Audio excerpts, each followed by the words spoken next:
Frère Branham demande à Frère Neville de lire pour lui le chapitre 17 de l'Évangile de Jean. Après avoir ainsi parlé, Jésus leva les yeux au ciel et dit, « Père, l'heure est venue. Glorifie ton Fils, afin que ton Fils te glorifie. Selon que tu lui as donné pouvoir sur toute chair, afin qu'il accorde la vie éternelle à tous ceux que tu lui as donnés. Or, la vie éternelle, c'est qu'ils te connaissent, toi, le seul vrai Dieu, et celui que tu as envoyé, Jésus-Christ. Je t'ai glorifié sur la terre. J'ai achevé l'œuvre que tu m'as donnée à faire. Et maintenant, toi, Père, glorifie-moi auprès de toi-même, de la gloire que j'avais auprès de toi avant que le monde fût. J'ai fait connaître ton nom aux hommes que tu m'as donnés du milieu du monde. Ils étaient à toi et tu me les as donnés, et ils ont gardé ta parole. Maintenant, ils ont connu que tout ce que tu m'as donné vient de toi. Car je leur ai donné les paroles que tu m'as données, et ils les ont reçues. Ils ont vraiment connu que je suis sorti de toi, et ils ont cru que tu m'as envoyé. C'est pour eux que je prie.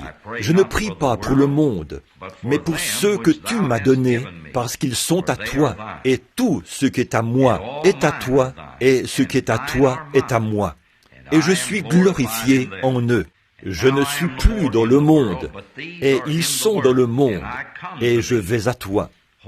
Père Saint, garde en ton nom ceux que tu m'as donnés, afin qu'ils soient un comme nous. Lorsque j'étais avec eux dans le monde, je les gardais en ton nom. J'ai gardé ceux que tu m'as donnés, et aucun d'eux ne s'est perdu, sinon le fils de perdition, afin que l'Écriture fût accomplie. Et maintenant, je vais à toi, et je dis ces choses dans le monde, afin qu'ils aient en eux ma joie parfaite. Je leur ai donné ta parole, et le monde les a haïs, parce qu'ils ne sont pas du monde, comme moi je ne suis pas du monde. Je ne te prie pas de les ôter du monde, mais de les préserver du mal. Ils ne sont pas du monde, comme moi je ne suis pas du monde. Sanctifie-les par ta vérité.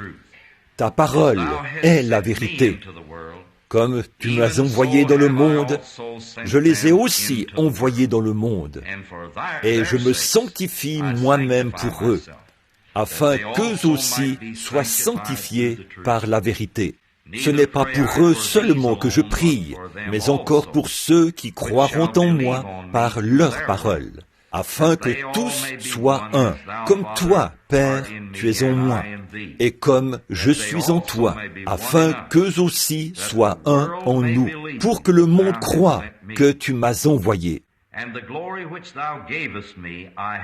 Je leur ai donné la gloire que tu m'as donnée, afin qu'ils soient un comme nous sommes un, moi en eux et toi en moi, afin qu'ils soient parfaitement un, et que le monde connaisse que tu m'as envoyé et que tu les as aimés comme tu m'as aimé.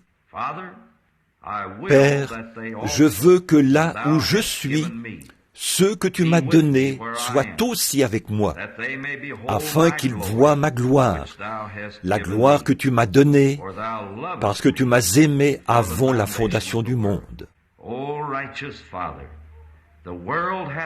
Père juste, le monde ne t'a point connu, mais moi je t'ai connu, et ceux-ci ont connu que tu m'as envoyé.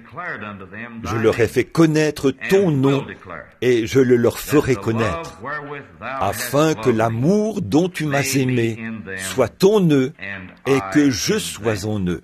Frère Neville dit, et puisse le Seigneur ajouter sa bénédiction à la lecture de tout ce chapitre, le chapitre 17 de l'Évangile de Jean. Que Dieu te bénisse, Frère Branham. Merci, Frère Neville. Que le Seigneur te bénisse, Frère Neville. Je suis exactement comme Frère Neville. Je ne pouvais tout simplement pas attendre jusqu'à Noël pour ouvrir ce cadeau. Et vous savez, après avoir atteint l'âge mûr, on redevient enfant. Mais je trouve vraiment Frère Neville très élégant dans son nouveau complet. Et moi, j'ai reçu l'un des plus beaux par-dessus que j'ai jamais vu de ma vie, de la part de cette église-ci, et je l'apprécie beaucoup. Je vous remercie d'avoir estimé que j'étais un peu plus costaud que je le suis en réalité, mais je crois qu'ils vont m'en chercher un d'une taille un peu plus petite demain. Ce manteau est juste un peu trop grand pour l'homme qu'il doit recouvrir.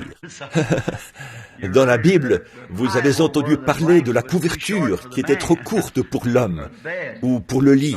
Eh bien, c'est à peu près la même chose ici, avec ceci et moi, puisque le manteau était un peu trop grand, mais il est vraiment beau, et j'espère qu'ils en ont un autre là-bas d'environ une taille plus petite, qui m'ira très bien.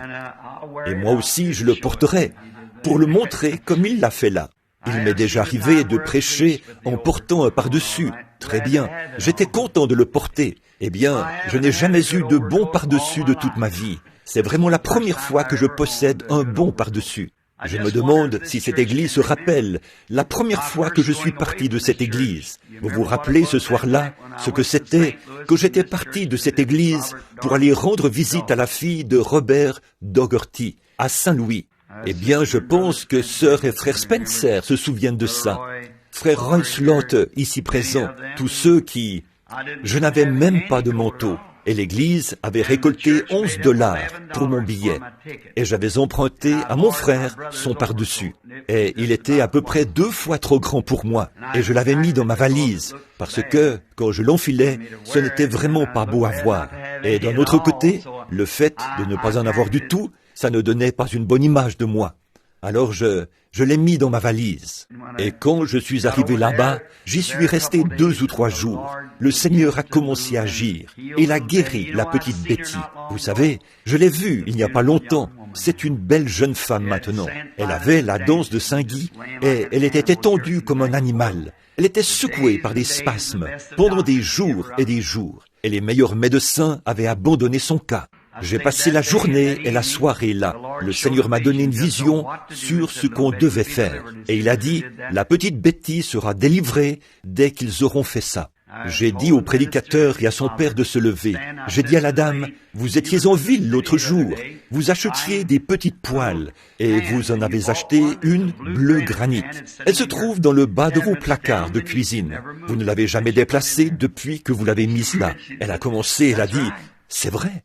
J'ai dit, allez la chercher et remplissez-la d'eau. Apportez une petite serviette blanche et venez ici, car ainsi dit le Seigneur, la petite Betty sera guérie. Et...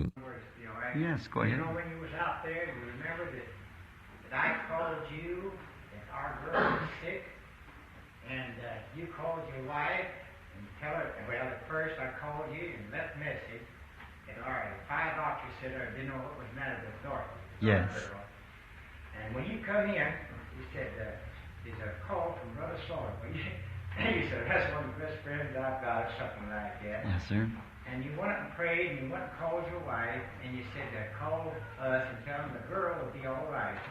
And she didn't know it was sick, you see. Yes. And so she went next day, she's hospital. The doctors come in and said, something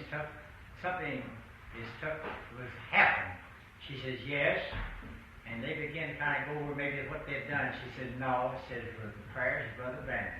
Yes, I remember They that. had a fever that they didn't know what was bad. It was by a doctor. So at that time, but when I came out of the field to call you, and the wife was sending a child to me to call you. She was in the hospital. It was called Brother Brandon. So it was just a coincidence. We met in the field, and then when I called you, then you had prayer, and you called back, and you said, tell that girl, and she told us. Yes. Chérie, je pense que tu te souviens de ça, n'est-ce pas? Quand nous étions à Saint-Louis, pendant la réunion, quand la petite fille de frère Slaughter est tombée très malade, et nous étions logés au vieil hôtel Belcher-Bath. Je m'en souviens très bien, et nous avons reçu le message, et sommes allés devant le Seigneur, et il a donné la vision, a dit, et j'ai téléphoné à frère Slaughter et les autres, je leur ai téléphoné et dit, dites-leur, ainsi dit le Seigneur, ne vous inquiétez pas, elle vivra. Et c'est ce qui s'est passé. Le Seigneur a été si bon. Il s'est passé beaucoup de choses depuis ce temps-là, mais il est toujours le même Seigneur Jésus, n'est-ce pas? Si merveilleux! Je ne peux penser à rien de meilleur que de connaître cela. En effet, si je devais hériter de tout l'argent du monde et que je devais vivre 1000 ans ici sur la terre, j'aimerais mieux connaître ce que j'ai maintenant, la vie éternelle. La vie perpétuelle prendra fin au bout d'un moment. La vie éternelle n'a pas de fin, parce qu'elle n'a pas de commencement. Et donc, nous en sommes reconnaissants. Frère Neville vient de lire quelques passages de l'Écriture qu'il a lus pour moi dans l'Évangile de Jean. Et il y avait un passage de l'Écriture, ici, le verset 21. J'aimerais attirer votre attention là-dessus, un petit instant.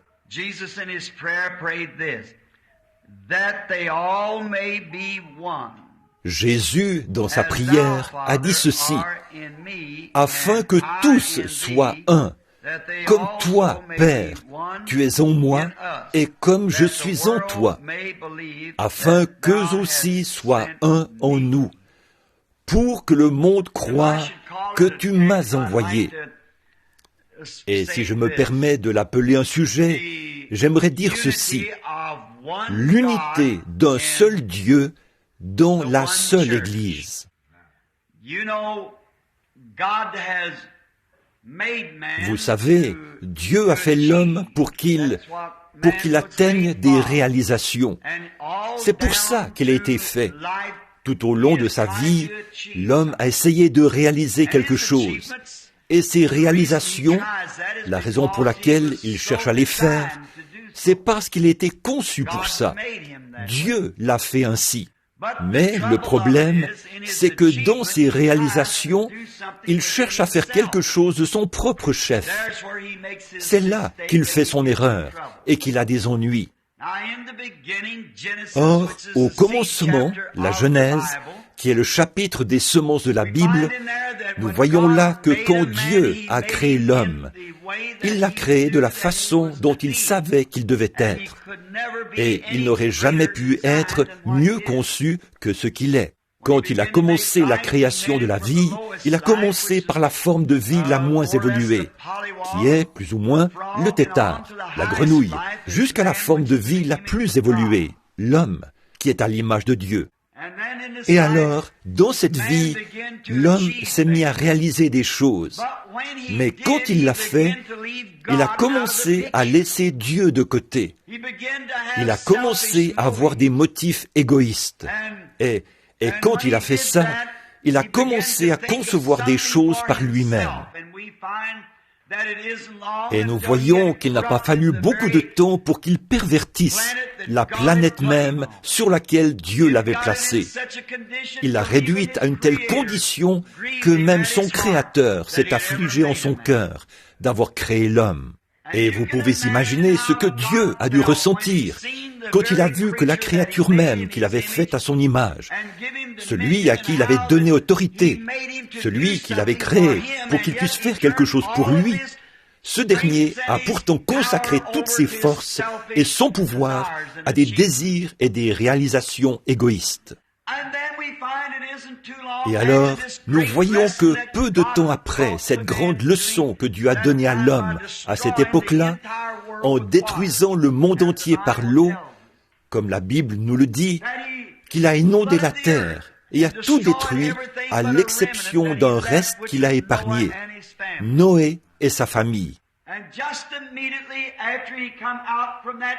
Et l'homme, tout de suite après cette grande leçon, il semble que l'homme est incapable de tirer une leçon, si ce n'est à ses dépens. Nous remarquons cela même dans nos enfants.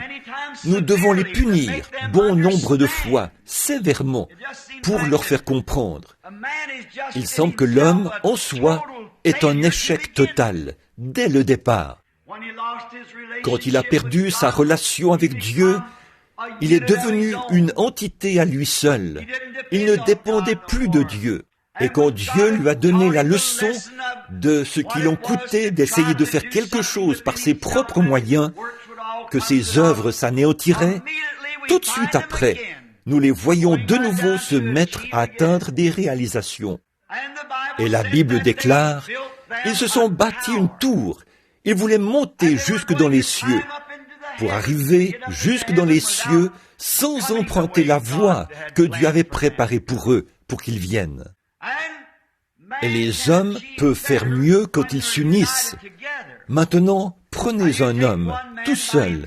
Son pouvoir se limite à celui d'un seul homme. 2 hommes, ça double sa force. 4 hommes rendent sa force 4 fois plus grande.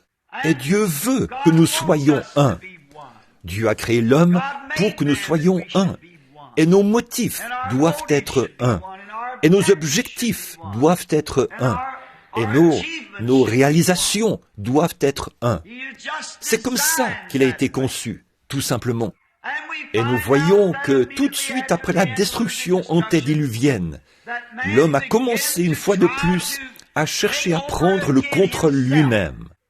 Et pendant tout le temps où ces choses se passent, l'Esprit du Dieu vivant conteste avec la chair, cherchant à éloigner l'homme de ses propres réalisations, cherchant à éloigner l'homme de ses propres motifs et objectifs égoïstes, pour l'amener vers un plan établi par Dieu. Et tant que l'homme exécutera son propre plan, il sera un raté. Et l'homme ne peut accomplir la chose juste que s'il revient à l'objectif juste et au motif juste, c'est-à-dire selon le plan de Dieu pour lui. Tout autre fondement est sur du sable mouvant. Et nous voyons alors qu'ils ont essayé de s'unir et ils se sont mis à devenir une seule personne. Mais cette unité qu'ils avaient faite à ce moment-là, c'était sous un pouvoir politique. Les hommes étaient devenus un. Leur objectif ne faisait qu'un. Leur réalisation ne faisait qu'un. Mais c'était la mauvaise sorte de un, parce que cela s'opposait au plan de Dieu. Mais ils ont quand même continué. Et quand on finit par trouver une telle unité parmi les gens, ils font de grandes choses. Il vous suffit d'observer le monde aujourd'hui. Quand les gens s'unissent, même si c'est sous un mauvais plan, ils feront de grandes choses. Donc, ils ont bâti une tour. Et je doute que la science moderne puisse la bâtir de nos jours, avec leurs machines et tout, parce qu'ils étaient unis. Ils avaient une seule pensée, une seule âme, un seul but, un seul motif, un seul objectif. C'était bâtir une tour tellement haute que si Dieu décidait de les détruire à nouveau, ils monteraient tout droit dans les cieux avec lui. Et en aucun cas, il ne pourrait l'en empêcher, ou plutôt, il ne pourrait les en empêcher. C'est ce qu'ils se disaient.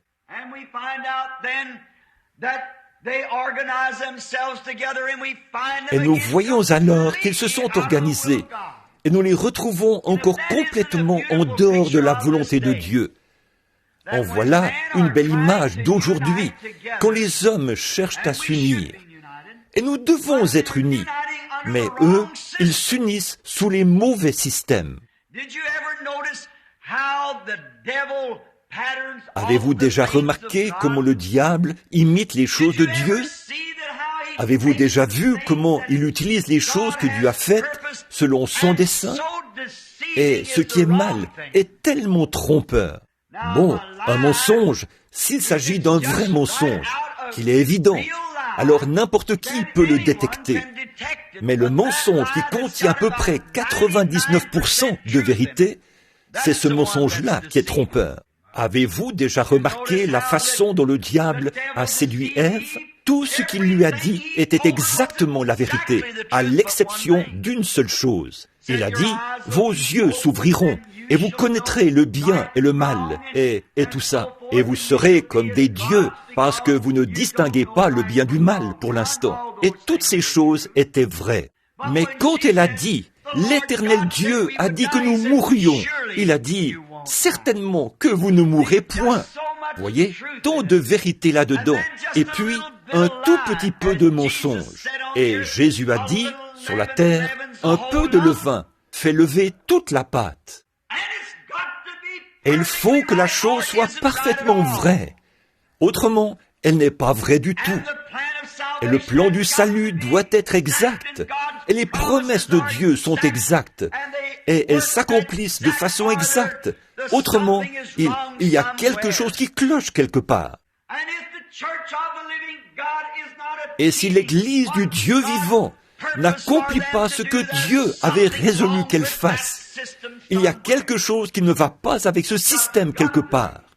Forcément, prenez un beau mécanisme tel qu'une montre et que chaque rouage de ce mécanisme travaille en harmonie. Alors, elle indiquera l'heure parfaitement. Mais si un rouage prend une direction et qu'un autre en prend une autre, elle n'indiquera pas l'heure juste. Peu importe combien les joyaux sont beaux, il faut qu'ils soient tous unis. Et c'est cela le but de Dieu, que nous nous unissions et que nous soyons un. Mais là, nous voyons comment le diable imite les choses. Toute l'injustice, ce n'est que la justice pervertie. Un mensonge, ce n'est que la vérité déformée. Les bonnes choses que Dieu fait, les mauvaises choses, ce sont les bonnes choses perverties. Ainsi donc, l'injustice, c'est la justice pervertie. Satan ne peut rien créer de lui-même. Il ne peut que prendre ce que Dieu a déjà créé pour pervertir cela. Un homme qui vit avec sa femme est parfaitement en ordre. Mais s'il prend une autre femme, bien que ce soit le même acte, c'est perverti et c'est la mort. L'un amène la vie, l'autre amène la mort. C'est comme ça, en effet. Toutes les choses que Satan a à sa portée, il ne fait que prendre ce que Dieu a fait et il change le tout. Avez-vous déjà observé la religion mahométane? Au tombeau de Mahomet, depuis 2000 ans, il y a un cheval blanc scellé. Toutes les 4 heures, il relève la garde et un autre cheval blanc est amené là.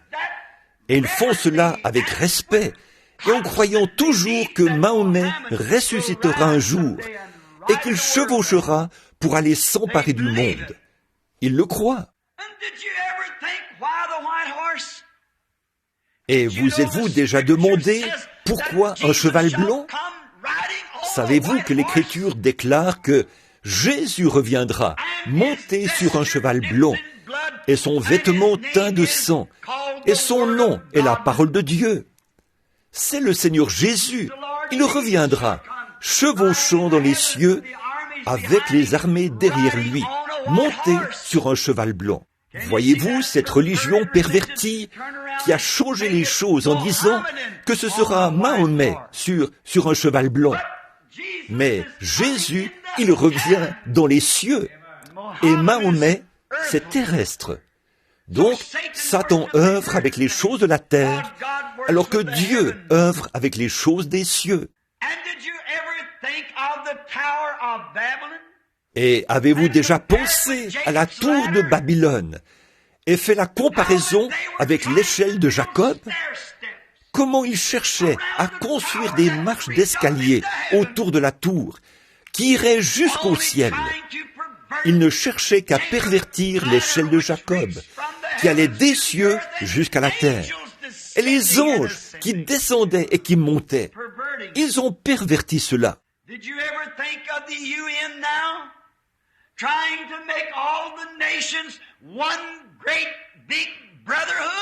Avez-vous déjà pensé à l'ONU aujourd'hui, qui cherche à faire de toutes les nations une grande corporation sous un pouvoir uni? Uni, c'est très bien, mais c'est sous la mauvaise chose. Satan est à la tête de toutes les nations. L'Écriture déclare que Satan est le chef de la terre. Quand il a transporté Jésus sur une très haute montagne et qu'il lui a montré tous les royaumes du monde, il a dit « Ils m'appartiennent ». Jésus n'a pas dit le contraire. En effet, c'est vrai. Voilà pourquoi nous avons des guerres et des massacres. C'est parce que ces royaumes du monde sont contrôlés par le diable. Et tant qu'ils seront contrôlés par le diable, nous continuerons à avoir des guerres et des combats, et on se tuera les uns les autres.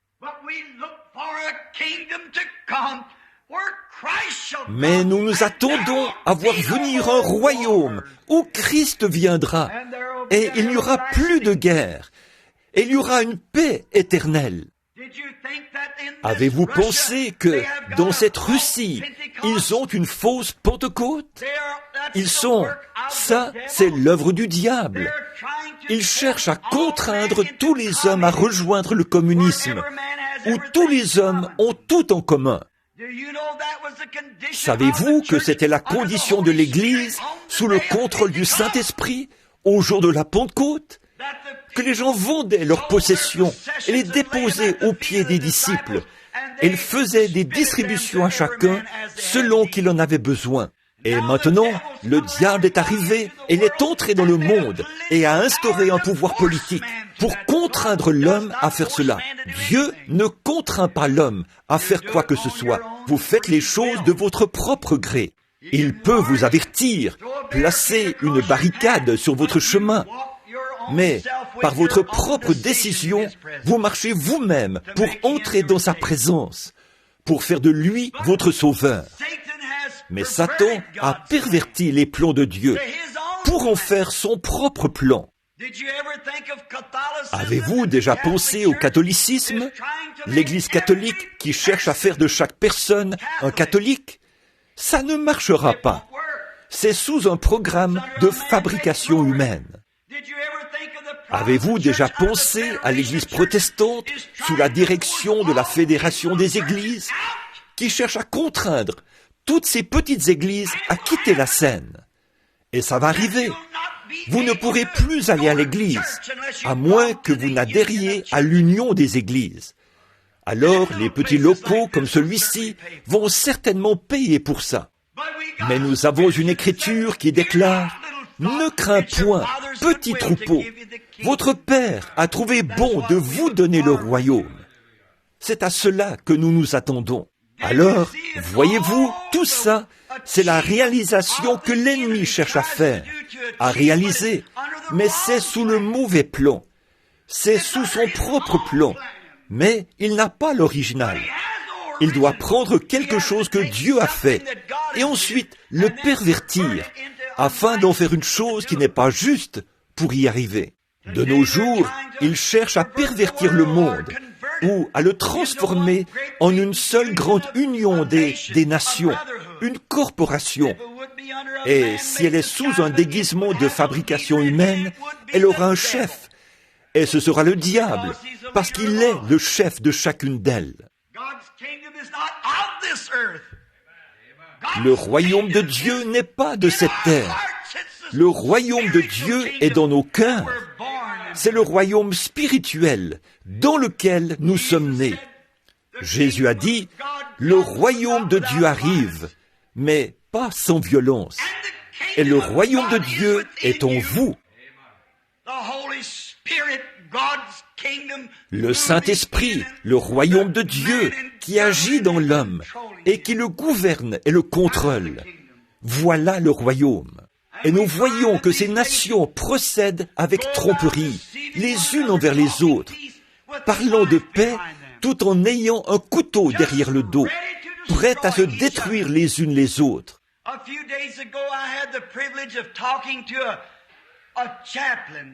Il y a quelques jours, j'ai eu le privilège de parler à un aumônier, un grand homme. Et en Californie, ils avaient des scientifiques parmi les meilleurs de tous les pays. Et ils s'étaient retrouvés là pour une rencontre et pour avoir une réunion secrète à huis clos. Et vu que c'était vraiment épouvantable, ils ont demandé à un aumônier de se joindre à eux.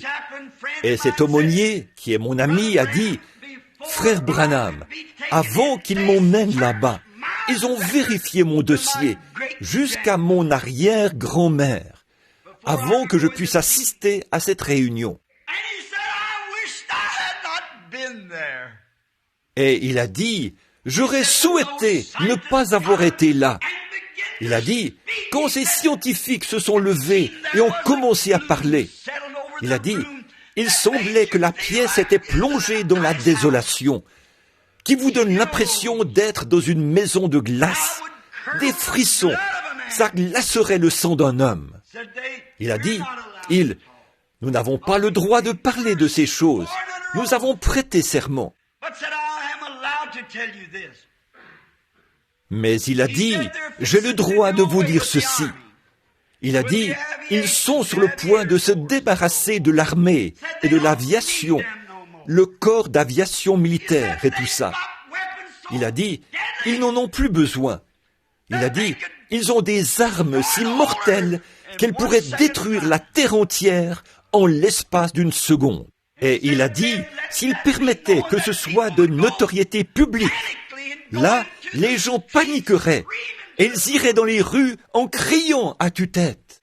Il a dit, ils ont une bombe qui tomberait sur la terre, une seule bombe dont l'explosion détruirait tout ce qui se trouve dans un rayon de 280 kilomètres et formerait un cratère d'une profondeur de plus de 30 mètres. Où pourriez-vous vous cacher? Et si vous creusiez à une profondeur de 300 mètres, impossible, vous vous retrouveriez dans l'éruption volcanique de la Terre. Mais si vous pouviez creuser à une profondeur de 300 mètres sous terre, une secousse de cette ampleur au-dessus de vous, vous réduirait en poussière. Il a dit, ce grand scientifique s'est levé. C'était le scientifique le plus distingué de l'armée. Il a dit, messieurs, je voudrais bien pouvoir prendre une vieille vache et un chariot et le conduire là-bas, derrière les montagnes, et oublier tout ça. Passer le petit temps qu'il me reste à vivre sur la terre et partir. Il a dit, mais nous devons y faire face. Conduire derrière les montagnes, ça ne servira à rien. Il a dit, ces montagnes seraient réduites en poussière ou en cendres volcaniques. Oh mon frère, ça vaut la peine de savoir où l'on a une issue dans ces temps-là. Nous avons une issue. Nous avons un abri. Cet abri se trouve sous les ailes de la protection éternelle du Seigneur. Sachons ceci, que vous avez une âme immortelle qui ne peut pas mourir, qui n'est pas faite d'atomes ou d'hydrogène ou d'oxygène ou de quoi que ce soit qui se trouve sur cette terre. Elle est faite par l'Esprit. Le Dieu Tout-Puissant l'a créée lui-même et vous l'a donnée. Quel jour que celui dans lequel nous vivons. Quelle époque où l'homme a accompli réalisation après réalisation, jusqu'à accomplir lui-même ces choses. Maintenant, qu'allons-nous bien pouvoir faire de tout ça? Voyez-vous, Satan utilise la tête de l'homme. C'est ce qu'il avait choisi dans le jardin d'Éden, de prendre contrôle de la tête de l'homme, sa pensée. Et il a mené cela même dans l'Église. Voyez, le diable prend contrôle de la tête de l'homme pour pouvoir utiliser ses yeux. Et si vous remarquez, si cet homme n'est pas véritablement né de nouveau, sur le plan spirituel, il acceptera ce qu'il peut voir de ses yeux, l'orgueil de la vie.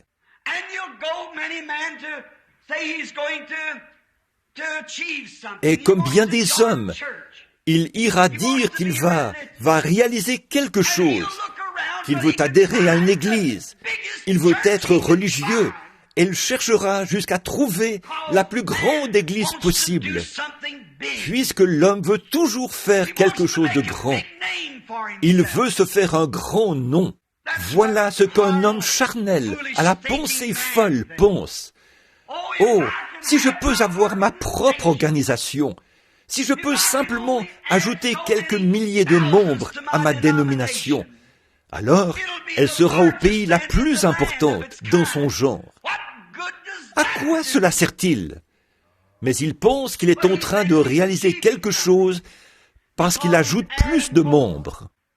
Je crois que c'était il y a quelques années, en 1944, que les baptistes avaient sorti un slogan, 1 million de plus en 44. Et quand ils gagnaient, après en avoir obtenu 1 million de plus, c'est exactement comme adhérer à un club. S'ils ne sont pas de véritables disciples de Christ, nés de nouveau, ils n'ont de baptiste que le nom. Regardez les autres dénominations, les luthériens, les presbytériens, les pentecôtistes, toutes les autres dénominations, elles sont pareilles. Elles cherchent à réaliser quelque chose. Elles veulent faire quelque chose de grand, voyez, parce que c'est avec son œil à lui qu'ils regardent. C'est avec son œil qu'il considère les choses. Et bon nombre de fois, il ne comprend pas que c'est la chose même qu'il ne devrait pas faire. Mais le diable utilise l'œil de l'homme et lui montre quelque chose d'attrayant. Il lui ouvre les yeux pour qu'il regarde à cela. Et il a amené cela jusque dans l'Église, dans la pensée intellectuelle de l'homme. Il y a quelque temps, ce grand évangéliste, Billy Graham, était ici à Louisville. Et il a montré sa Bible.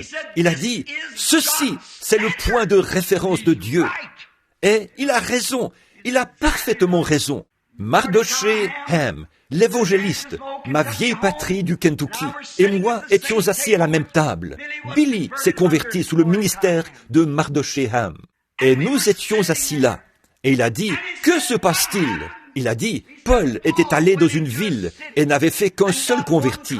Il y est retourné 1 année plus tard et il en a trouvé 30 qui s'étaient convertis par l'entremise de celui-là. Il a dit, je suis allé dans une ville et j'ai fait 20 000 convertis. J'y suis retourné 1 an après et je n'en ai même pas trouvé 20. Il y a quelque chose qui ne va pas. Et il a dit, savez-vous ce que c'est? C'est vous, les prédicateurs paresseux, qui vous installez dans des bâtiments, dans vos bureaux, vos pieds sur le bureau, et vous n'allez pas visiter les gens. Je me suis dit, Billy, voilà un très bon intellectuel. Ne rapportez pas mes paroles, s'il vous plaît. Mais ce n'est pas cela. Qui étaient les pasteurs qui sont allés voir celui que Paul avait converti? Ce n'était pas ça. Voici ce que c'est. Ces soi-disant séries de réunions aujourd'hui, et ce sont de grandes séries de réunions, mais ça n'a d'effet que sur la partie intellectuelle de l'homme. Cet homme est charmé par une série de réunions de réveil, et il dit, oui, j'accepte Christ, et il le fait de façon intellectuelle, parce qu'il est au milieu d'une grande foule. Il le fait parce qu'il y a de grands prédicateurs devant lui, mais ce n'est qu'une conception intellectuelle. Cet homme ne pourra jamais progresser. Cela ne doit pas rester dans ses pensées, mais entrer dans son cœur, afin qu'il naisse de nouveau. Sinon, il ne pourra jamais résister à l'épreuve. La conception intellectuelle, c'est très bien, mais souvenez-vous, quand l'œil regarde les choses, le diable utilise votre œil. Dans le jardin d'Éden, on a eu la preuve que le diable choisit la tête de l'homme pour y œuvrer. Mais Dieu choisit le cœur. Le diable montre à l'homme, par ses yeux, quelque chose qu'il peut voir. Et il dit, voir, c'est croire. Mais quand Dieu vient à un homme, il vient à son cœur. Et par la foi, il l'amène à croire des choses de son cœur que ses yeux ne voient pas. Car l'Écriture déclare que la foi est une ferme assurance des choses qu'on espère, une démonstration de celles qu'on ne voit pas. Dieu œuvre ici. Satan œuvre ici. Alors, à quoi servent ces grandes écoles et ces séminaires finalement? Parfois, pas tout le temps, mais trop souvent, ça tire la chose d'ici jusqu'ici, alors que ça devrait la prendre d'ici pour l'amener jusqu'ici, dans le cœur de l'homme. Vous savez, l'Écriture déclare, un homme est tel que sont les pensées dans son cœur. Le vieil incrédule et critique disait, Dieu a fait preuve de folie en déclarant qu'il y a des facultés mentales dans le cœur de l'homme. Parce que là, il n'y a pas ce qu'il faut pour penser. Mais il y a environ 4 ans, la science a découvert que dans le cœur humain, il y a une faculté de réflexion. Il y a une petite pièce, un petit endroit où il n'y a pas la moindre cellule, un petit compartiment dans le cœur humain. Il n'y en a pas dans l'animal, ni dans aucune autre forme de vie. Mais dans le cœur humain, il y a un petit endroit, et ils n'ont jamais pu déterminer ce que c'était. Mais ils ont fini par dire ceci, c'est l'endroit où réside l'âme. Donc, les paroles que Dieu prononce sont vraies. Un homme est tel que sont les pensées dans son cœur, pas dans sa tête. Si Dieu avait voulu dire tête, il aurait dit tête. Il a dit son cœur. Et si Moïse, quand il est arrivé, et Moïse, Dieu a dit, « ôte tes souliers, Moïse, tu es sur une terre sainte. » Et si Moïse avait répondu, « Bon, un instant, Seigneur, je sais que tu voulais dire mon chapeau. Je vais simplement enlever mon chapeau. » C'est plus respectueux. Il n'a jamais dit chapeau, il a dit soulier. Voilà ce qu'il a voulu dire. Il n'a jamais voulu dire de vous serrer la main et d'adhérer à l'Église. Il a dit, vous devez naître de nouveau, et ce, d'en haut. Pas d'inscrire votre nom dans un registre, mais soyez régénérés, et votre âme transformée, votre être entier renouvelé. Or, quand un homme n'a jamais eu cette expérience, il est quand même un fils de Dieu dans la création, un fils de Dieu déchu.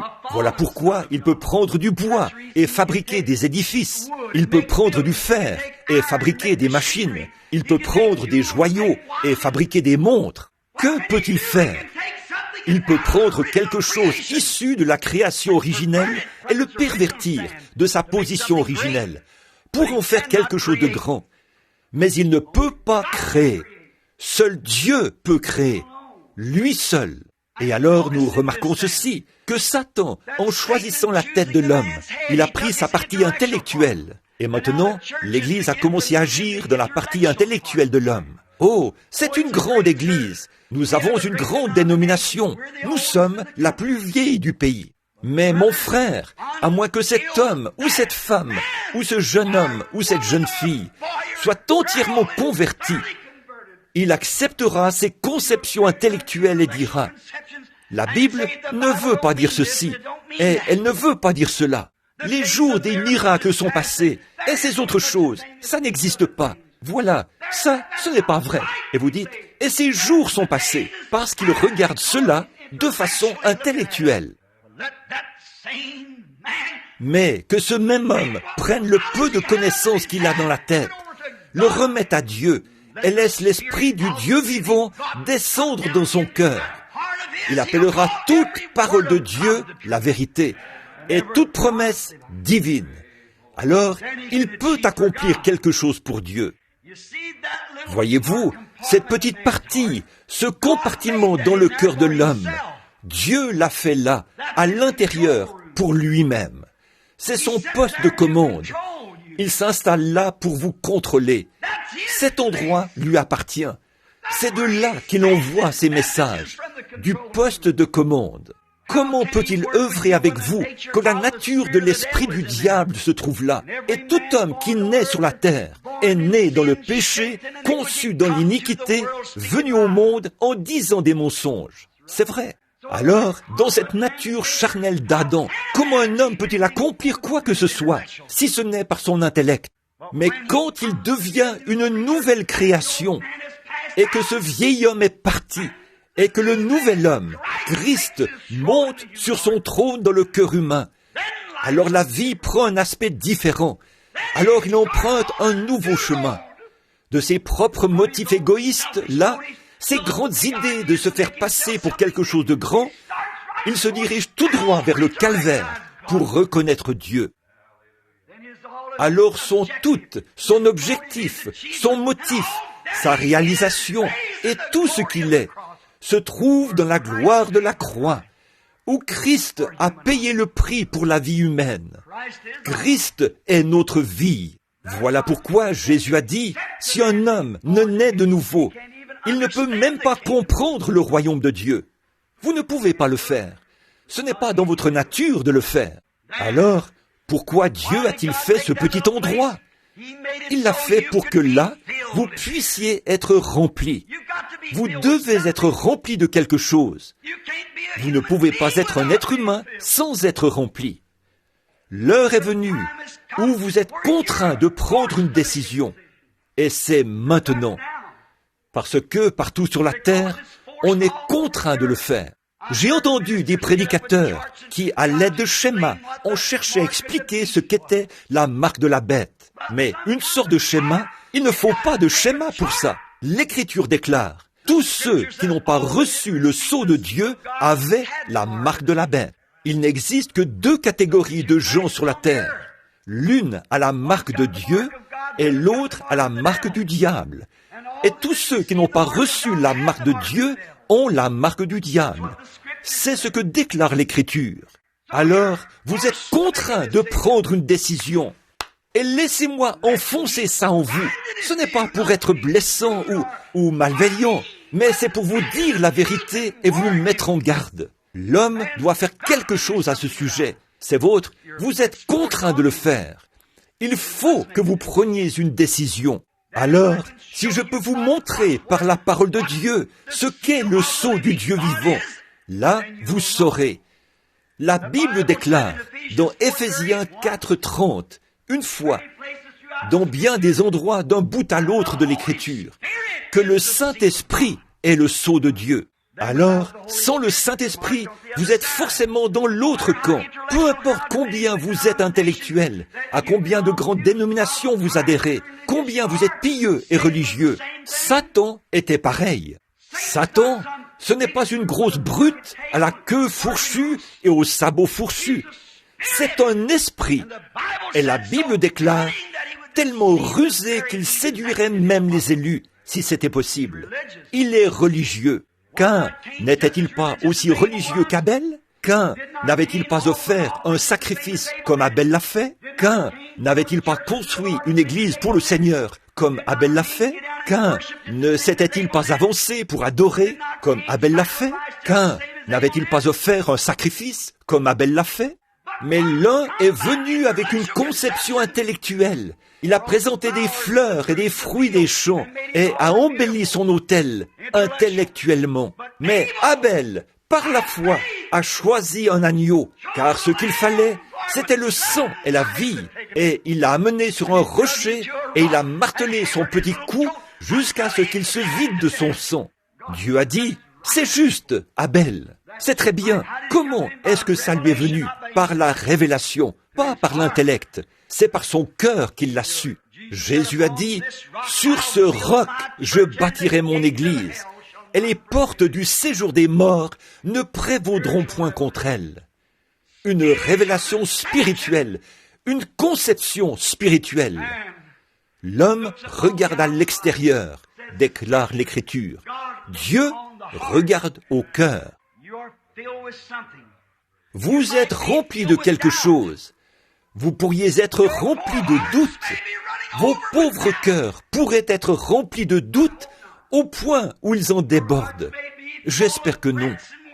Vos cœurs pourraient être remplis de tracas et de soucis. Il se pourrait que vos cœurs soient remplis d'ennui. Et il se pourrait que vous soyez remplis de religion, d'intellect, de théologie au parfum raffiné, que vous soyez membre de grandes églises qui existent depuis bien des années, assis là, aussi confiants que possible. Mon frère, permettez-moi de vous dire que vous pouvez amener des membres dans cette église jusqu'à ce que vous soyez âgés et que vous mouriez. Et tout ce que vous ferez, c'est bâtir une autre tour de Babel. Certainement. Vous pouvez être rempli de futilité. Vous pouvez être rempli d'absurdité. Vous pouvez être rempli de n'importe quoi. Mais vous ne pouvez pas rester vide. La Bible dit, la Bible déclare, lorsque l'esprit impur est sorti d'un homme, il va dans des lieux arides, cherchant à se reposer. Puis il revient avec 7 autres démons pires que ce qu'il était. Et la dernière condition de cet homme est 8 fois pire qu'au départ.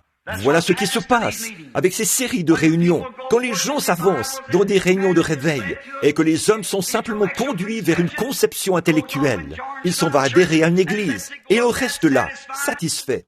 C'est très bien, il n'y a rien de vrai dans toutes ces autres sottises. Nous ne devrions pas accepter ça. Le pasteur dit, « Oh, voilà tout. Ça, c'était il y a très longtemps, dans un autre âge. » Et tout à coup, ce démon revient avec 7 autres démons. Il devient un démon religieux. Là, il est vraiment rempli. Là, il fait preuve d'orgueil et de jalousie. Et il se met en colère contre le Dieu même qui a écrit la Bible. Il regarde ceci et dit, « Ces choses que je fais, vous les ferez aussi. » Ça, c'était pour les disciples. « Allez par tout le monde et prêchez la bonne nouvelle, » a dit Jésus, sa dernière commission à l'Église. « Voici les signes qui accompagneront ceux qui auront cru. » Jusqu'où? Par tout le monde. À qui? Toute la création. Ces signes en accompagneront certains. L'Écriture déclare, accompagneront ceux, tous ceux qui auront cru. En mon nom, ils chasseront les démons. Ils parleront de nouvelles langues. S'ils saisissent des serpents ou boivent quelques breuvages mortels, cela ne leur fera point de mal. S'ils imposent les mains les malades seront guéris. C'est ce qu'a dit Jésus. Voici les signes qui accompagneront les croyants, pas les gens qui sont négatifs, pas les membres d'église intellectuels, mais les croyants nés de nouveau, qui sont passés de l'intellect au cœur, là où Dieu monte sur le trône de son poste de commande, pour contrôler vos émotions, pour contrôler votre foi, pour contrôler votre caractère. Dieu veut vous remplir. Pourquoi veut-il vous remplir? De quoi veut-il vous remplir? Il veut vous remplir de lui-même, le Saint-Esprit, rempli du Saint-Esprit. Jésus a dit dans Luc 24, 49 que vous recevrez une puissance après ceci, le Saint-Esprit survenant sur vous. Alors, vous serez mes témoins à Jérusalem, dans la Judée, dans la Samarie et jusqu'aux extrémités de la terre. Quand? Lorsque vous aurez obtenu votre doctorat? Lorsque vous aurez obtenu votre licence en lettres? Non, mais lorsque vous aurez reçu le Saint-Esprit, vous serez alors mes témoins dans cette génération, les générations à venir et jusqu'aux extrémités de la terre. Et au jour de la Pentecôte, quand le Saint-Esprit est descendu du ciel comme un vent impétueux et qu'il a rempli toute la maison où ils étaient assis, des signes et des prodiges se sont accomplis au milieu d'eux. Et les intellectuels ont dit, « Homme frère, que pouvons-nous faire pour être sauvés ?» Pierre a dit, « Repentez-vous, chacun de vous, et soyez baptisés au nom de Jésus-Christ pour la rémission de vos péchés, et vous recevrez le don du Saint-Esprit. Car la promesse est pour vous, pour vos enfants, et pour ceux qui sont au loin, en aussi grand nombre que le Seigneur notre Dieu les appellera. » Voilà de quoi Dieu veut vous remplir. Il veut vous remplir du Saint-Esprit. C'est alors que vous serez unis. À quoi? Une église? Non, monsieur.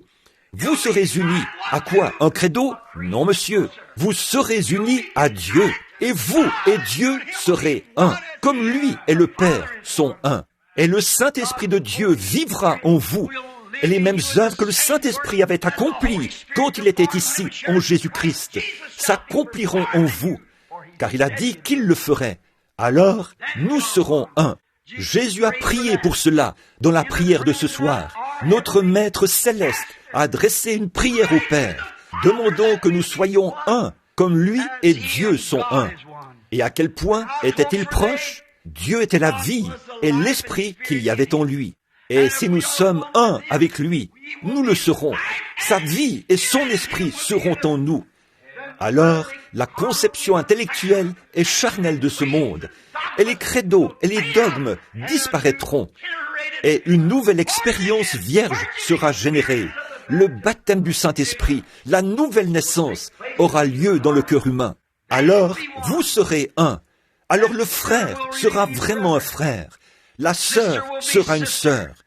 Vos objectifs et vos motifs, et tout ce que vous êtes, et tout ce que vous avez toujours aspiré à être, ou que vous avez essayé d'être, seront pour le royaume de Dieu. Peu importe l'église que vous représentez, où vous allez, ou ce que vous faites. Aujourd'hui, tant de gens disent que le Saint-Esprit n'est pas réel aujourd'hui, alors que des dizaines de milliers d'entre eux, des millions, disent que ce n'est pas vrai. Il y en a autant qui se réjouissent des bénédictions de cela. Ce sont surtout des gens pauvres, des gens qui ont été découragés et rejetés par le monde, des gens qui ont été chassés des églises parce qu'ils croyaient que Dieu est Dieu, mais ils ont été remplis de son esprit.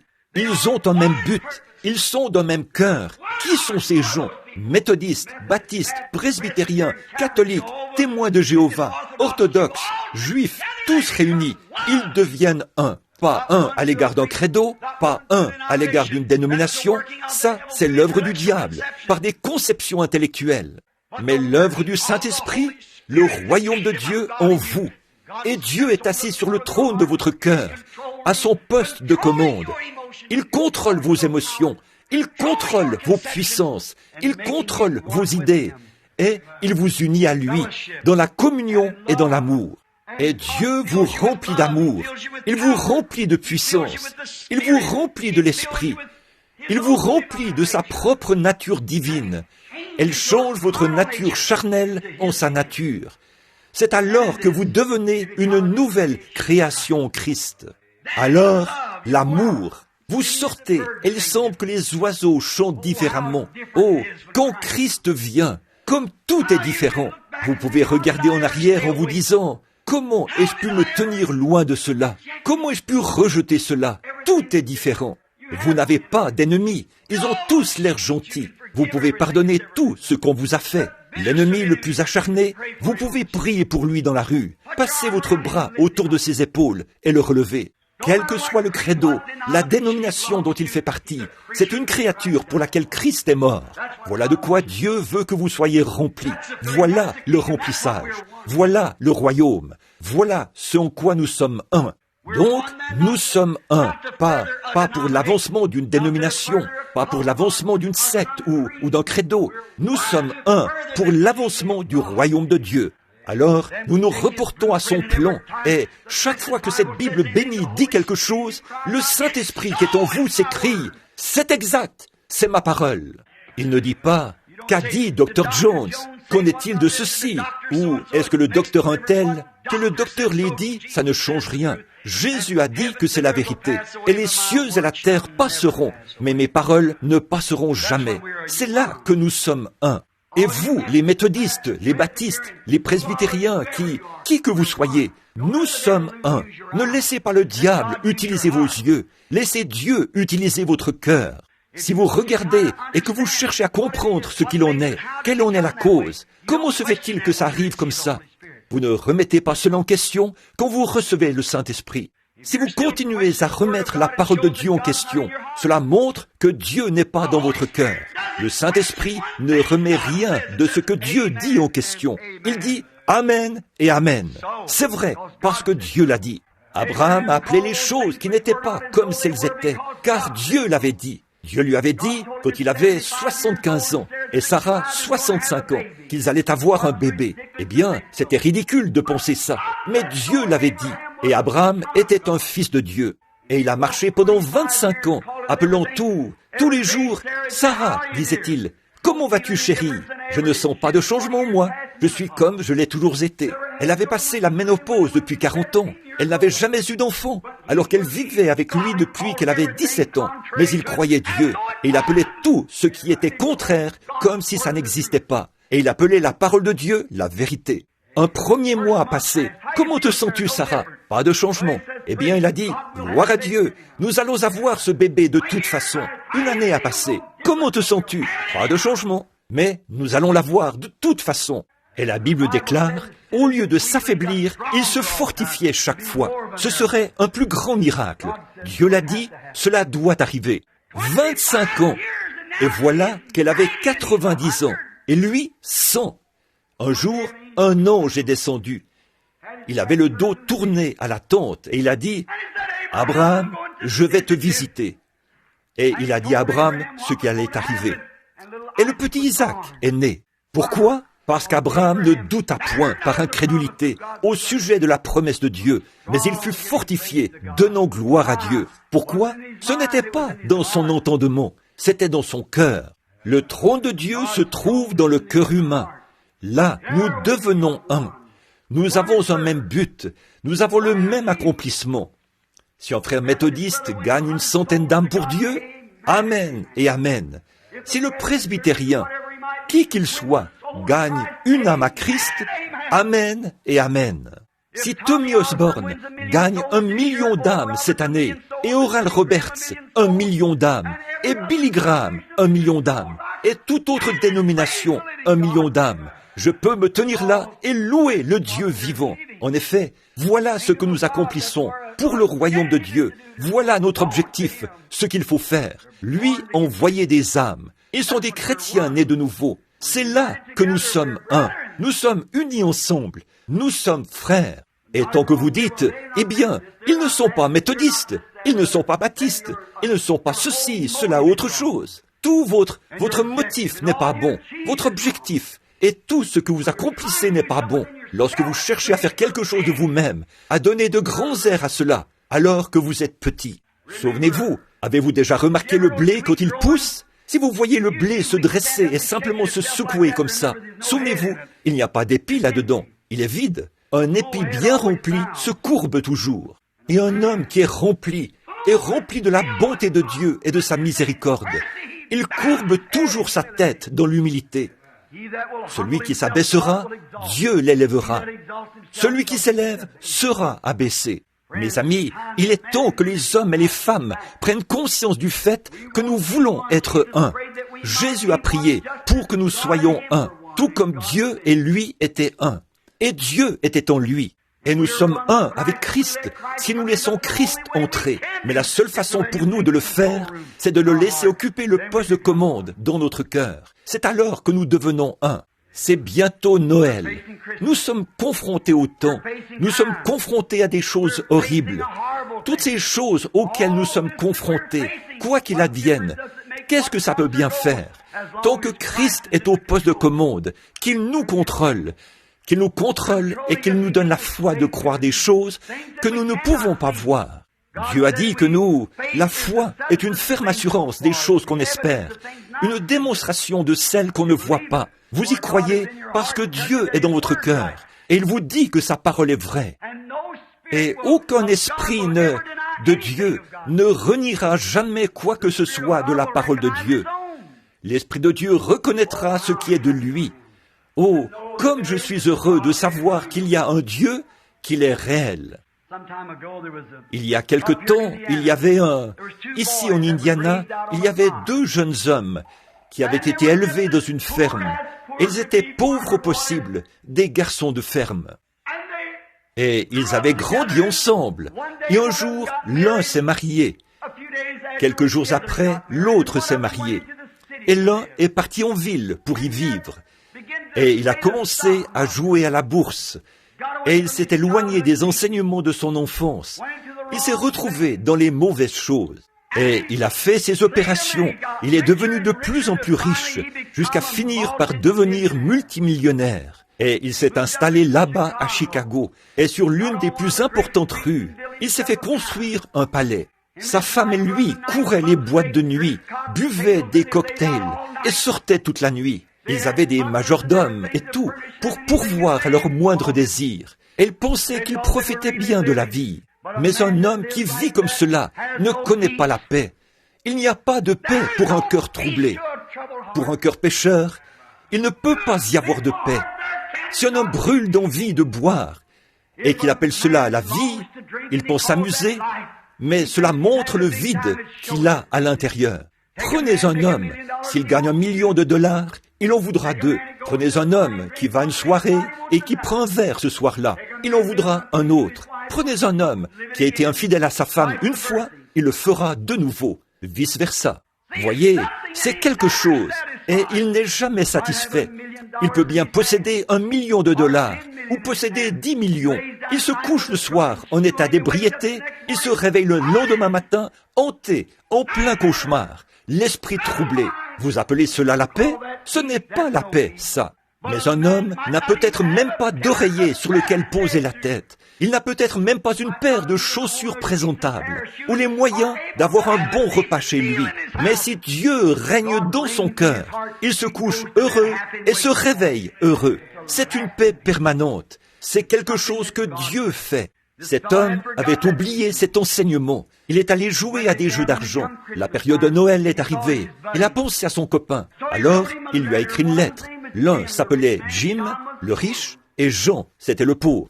Et il lui a écrit une lettre. Et il a dit, Jean, j'aimerais que tu viennes me visiter ici pendant les vacances. J'aimerais te rencontrer, te parler à nouveau. Cela fait très longtemps que je ne t'ai pas vu. Il lui a répondu par écrit, il a dit, j'aimerais bien venir, Jim, mais je ne peux pas. Je n'ai pas l'argent pour venir. Quelques jours après, un chèque est arrivé par courrier et ça disait, allons, je veux que tu viennes quand même. Alors Jean s'est préparé.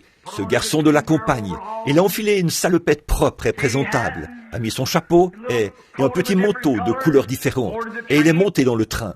Une fois arrivé là-bas, un chauffeur se tenait là pour l'accueillir, avec une grosse limousine. Il ne savait pas comment se comporter. Il est entré dans la limousine, son chapeau à la main, regardant autour. Ils ont roulé jusqu'à un grand palais à Chicago. Il est descendu, s'est dirigé vers la porte et a appuyé sur la sonnette. Et un majordome est sorti et a dit « Votre carte, s'il vous plaît, monsieur ».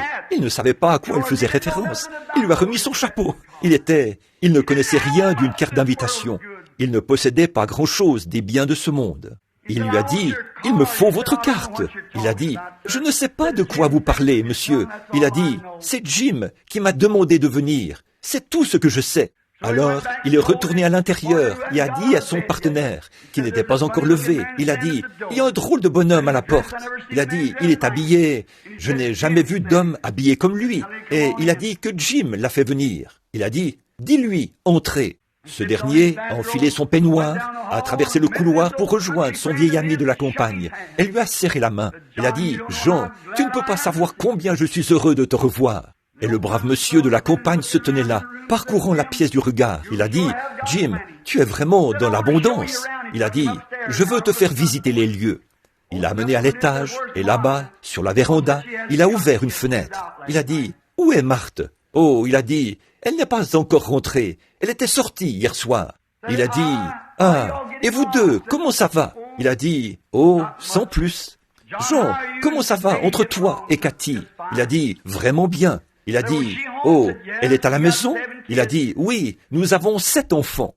Il a dit « Vous avez des enfants, vous ?» Il a dit « Non, Marthe n'en voulait pas ». Il a dit « Elle s'est dit que nous ferions mieux de ne pas avoir d'enfants. Ça affecte la vie sociale. » Tu sais, il a soulevé les rideaux et a dit « Regarde ici ». Il a dit « Tu vois cette banque tout là-bas » Il a répondu « Oui ». Il a dit « Je suis le président de cette banque ». Il a dit « Tu vois cette compagnie de chemin de fer » Oui. Il a dit « Je détiens des actions là-dedans, d'une valeur d'1 million de dollars. » Et il a regardé en bas, et il a vu les grands jardins et tout ça. Combien c'était beau. Et le brave Jean se tenait là, son chapeau de paille à la main, regardant autour. Il a dit « C'est très bien, Jim. Je suis certainement bien content que tu aies tout ça. » Il a dit « Cathy et moi, nous n'avons pas grand-chose. » Il a dit « Nous vivons toujours dans cette petite maison de bardeaux, là-bas. » Et il a dit « Nous n'avons pas grand-chose, mais nous sommes très heureux. »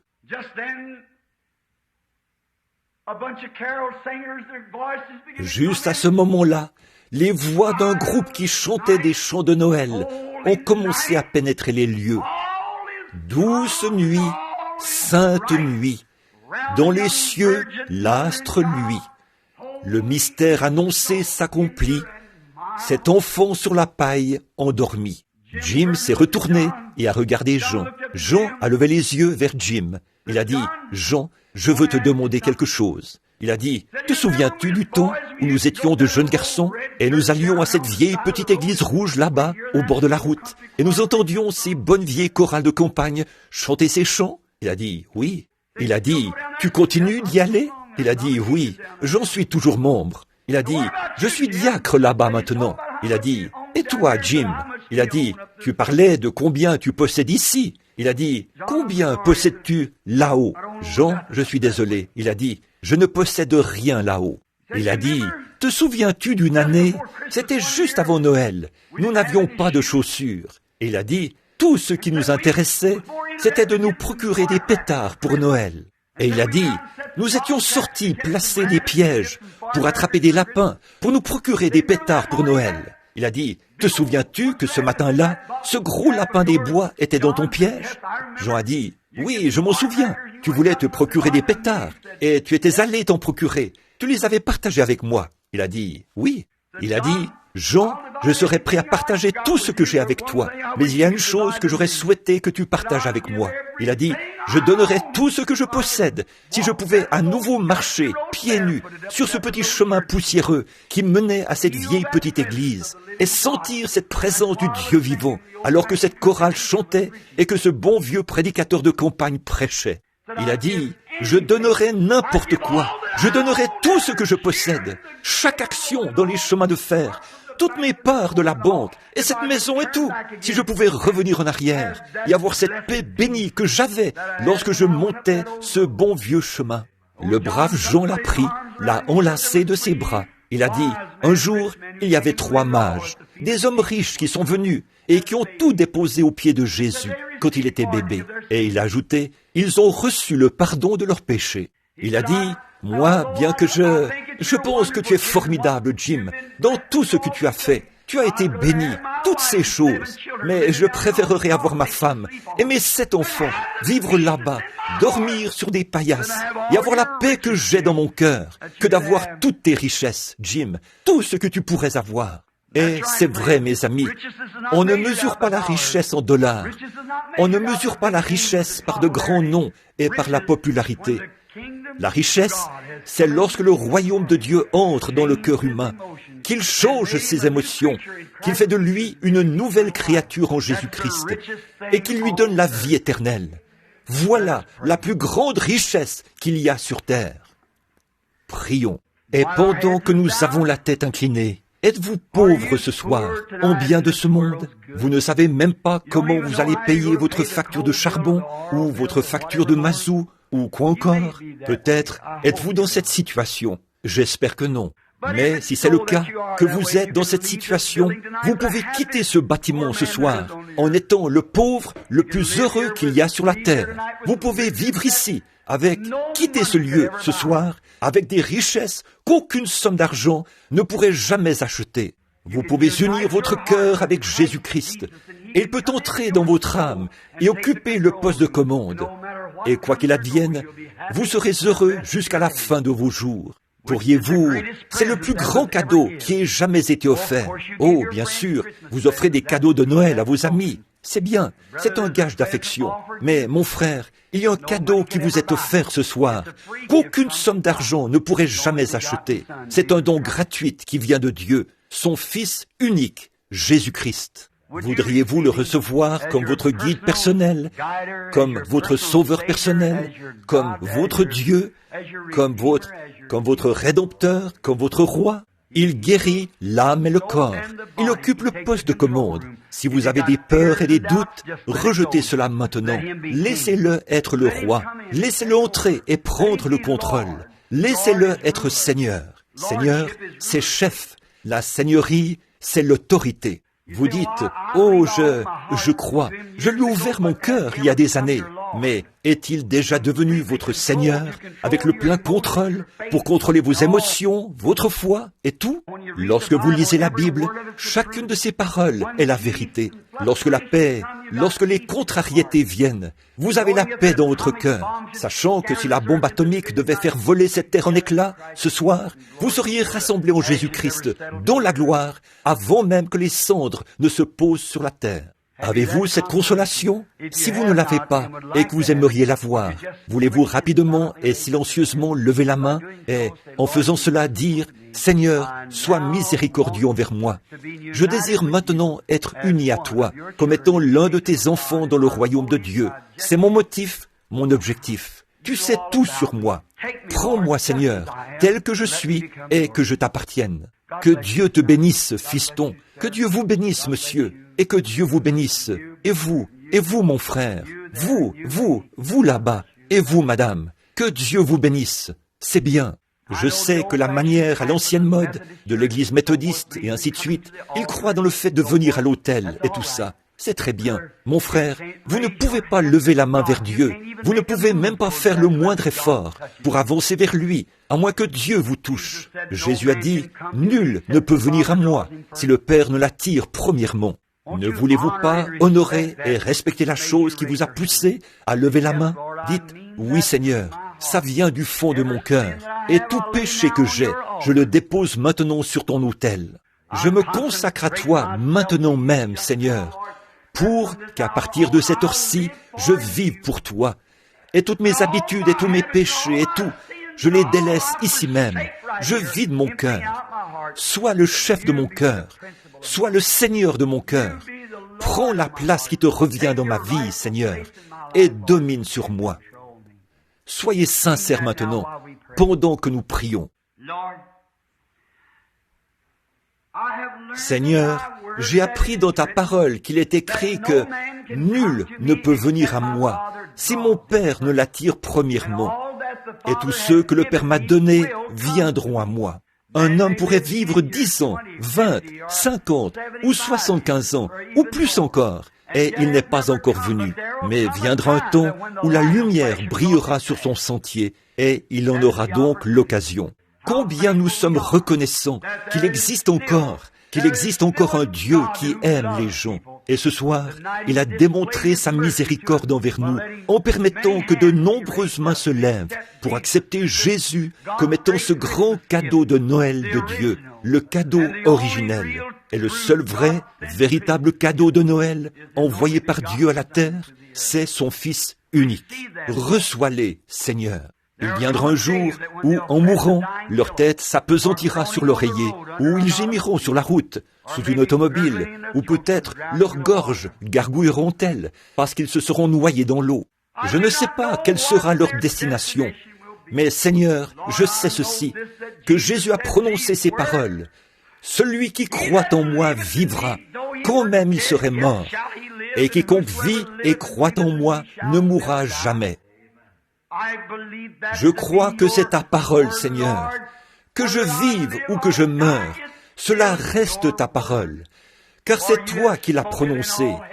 Et tous les cieux et la terre passeront, mais ta parole ne faillira jamais. Tu as dit, je ne mettrai pas dehors celui qui vient à moi. Je lui donnerai la vie éternelle, et je le ressusciterai au dernier jour.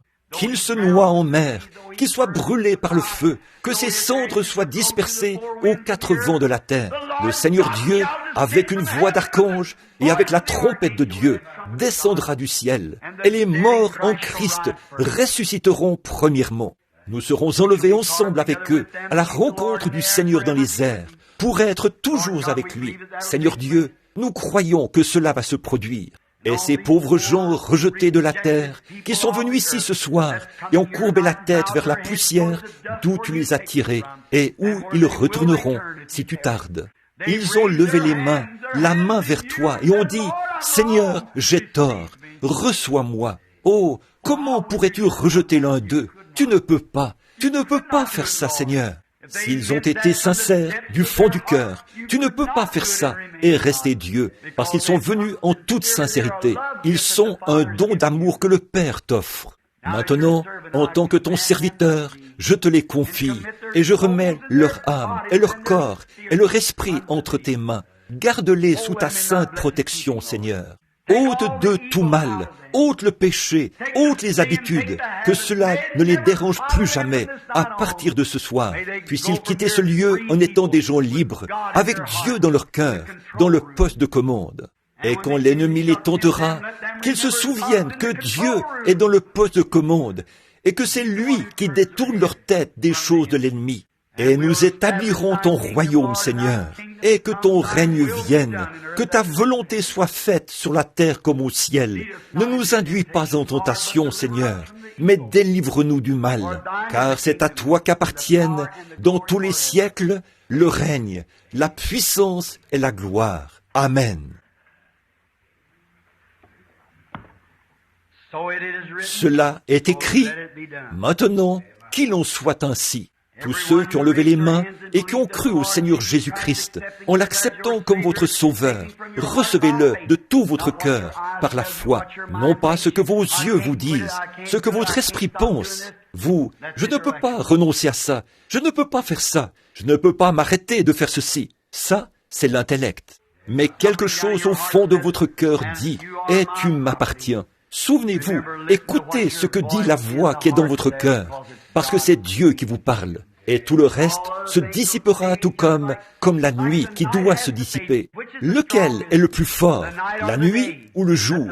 Que le soleil se lève, et voyez ce qu'il advient de la nuit. Elle se dissipe et ne peut subsister. Et lorsque l'Esprit de Dieu entre dans le cœur d'un homme, tout son intellect se dissipe, et les ténèbres et les doutes s'en vont, et vous ne pouvez plus jamais les trouver, car il n'y a pas de place pour cela. La lumière a rempli son âme. Il marche dans la lumière. Il est dans la lumière. Il est un enfant de Dieu, et Dieu l'aime. Maintenant, j'aimerais chanter un cantique, tous ensemble. Je suis un enfant du roi, un enfant du roi. Avec Jésus mon sauveur, je suis un enfant du roi. Combien ressentent cela maintenant? Levez la main. Je suis un enfant du roi. Vous qui aviez levé les mains tout à l'heure, levez-les. Croyez-le, tenez-vous-y, Dieu connaît votre cœur. Viens, pasteur, je ne sais pas conduire les chants, mais chantons ce chant. Tu vas m'aider, n'est-ce pas? Vous tous ensemble maintenant. Très bien, comme nous chantons ceci, très bien. Je crois que notre sœur s'avance avec pour nous donner la note de la mélodie. Je regardais autour, je ne la voyais nulle part. Et c'est pour ça que j'ai dit cela. Combien connaissent? Mon père possède des maisons, des terres. Il détient les richesses du monde dans ses mains. Pensez-y donc, à quel point c'est beau. Très bien. Tout le monde maintenant, tous ensemble.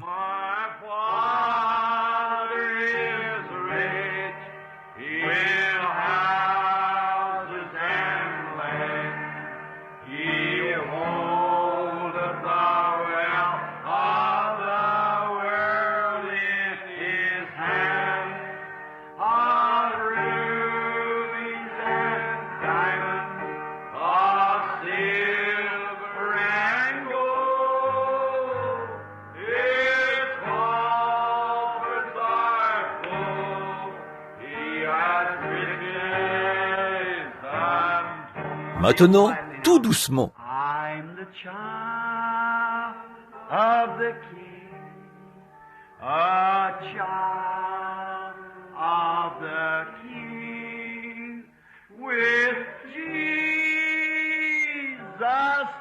my Savior. I'm the child of the King. N'est-ce pas merveilleux? Croyez-vous que vous êtes un enfant du roi? Levez la main, tous ceux d'entre vous qui croient qu'ils sont des enfants du roi. Très bien. Maintenant, pendant que nous le chantons encore, je veux que vous serriez la main de quelqu'un derrière vous, quelqu'un devant vous, quelqu'un à votre droite et à votre gauche. Peu importe ce qu'ils sont, peu importe votre croyance. Si vous êtes un enfant du roi, pendant que nous le chantons encore. I'm a child of the King, a child of the King, with Jesus, my Savior. I'm the child of the King. A tent or a cottage, why should I care? They're building a palace for me over there, of rubies and diamonds, of silver and gold. His colors are full. He has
Est-ce là votre désir?